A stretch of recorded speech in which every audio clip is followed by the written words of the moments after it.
Hi friends, today எங்கள் வீட்டில் புளி சாதம். அதுக்கு பெரிய ஆரஞ்சு ப்ளஸ் சைஸுக்கு புளி எடுத்து ஊற போட்டுட்டேன். அதோட கொஞ்சமாக கடலைப்பருப்பு, உடச்ச உளுத்தம்பருப்பு நான் வறுத்து எடுத்துக்கிட்டேன். லைட்டாக கரிஞ்சிச்சு, நீங்கள் கரியாமல் பார்த்துக்குங்க. நெக்ஸ்ட்டு ஒரு கொஞ்சமாக ஒரு 50 கிராம் 25 கிராம் போல் வெந்தயம் எடுத்துக்குங்க. அதையும் வறுத்துக்கலாம்.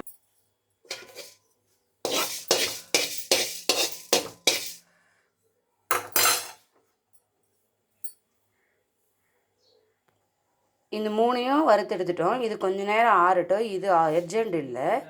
நெக்ஸ்ட்டு ஒரு கடாயில் எண்ணெய் ஊற்றிக்கலாம். நம்ம இன்றைக்கி புளி சாதம் செய்கிறனால எண்ணெய் கொஞ்சம் நிறையா ஊற்றிக்கலாம். பாருங்கள், நாம் ஊற வச்ச புளியை இப்படி நான் நல்ல சக்கையில் எடுத்துகிட்டு ட்ராப் பண்ணி வச்சுருக்கேன். புளிச்சக்கை இல்லாமல் புளி தண்ணி. இப்போ இதுக்கு தாளிப்பு கொடுத்துடலாம். ஃபஸ்ட்டு கடுகு போட்டுக்கலாம். இதுக்குள்ளே எண்ணெய் காஞ்சிருச்சு.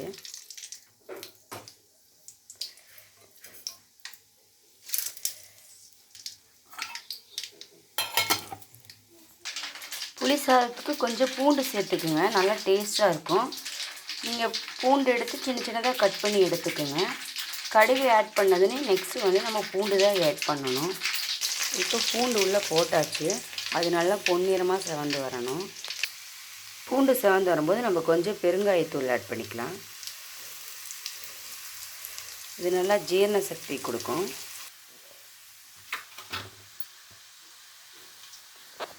அது கூட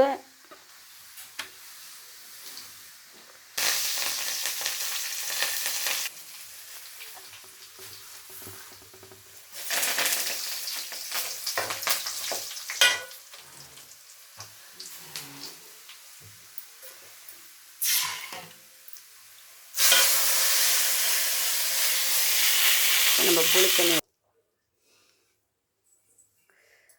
புளித்தண்ணி ஆட் பண்ணியாச்சு. இது நல்லா கொதித்து உப்பு போட்டு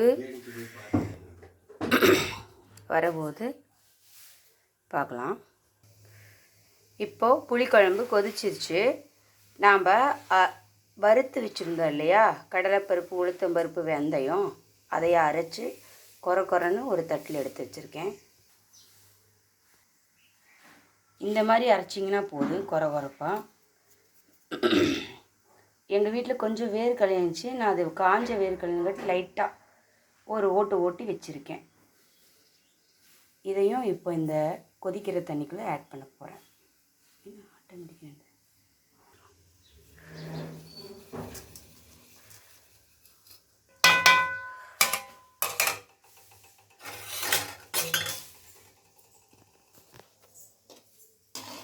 அப்படியே மிக்ஸ் பண்ணி விடுங்க. கொதிச்சுட்டே இருக்கும்போது நம்ம கொஞ்சமாக இந்த வேர்க்கடலையை தூவி விடலாம். இது ஆப்ஷன் தான், நீங்கள் வேணால் போட்டுக்கலாம். இல்லை அப்படின்னா இதுவே புளிக்குழம்பு திக்காக வந்துடும்.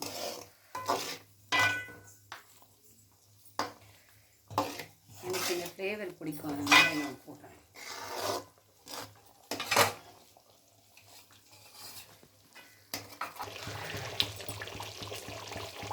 பார்த்தீங்களா ஃப்ரெண்ட்ஸ், இந்த மாதிரி கொதித்து வரும்போது எண்ணெய் தனியாக குழம்பு தனியாக பிரிஞ்சு வந்துடும். அதுக்கப்புறம் நம்ம சாப்பாடு போட்டு கிளறதுக்கு நல்லா டேஸ்ட்டாக இருக்கும்.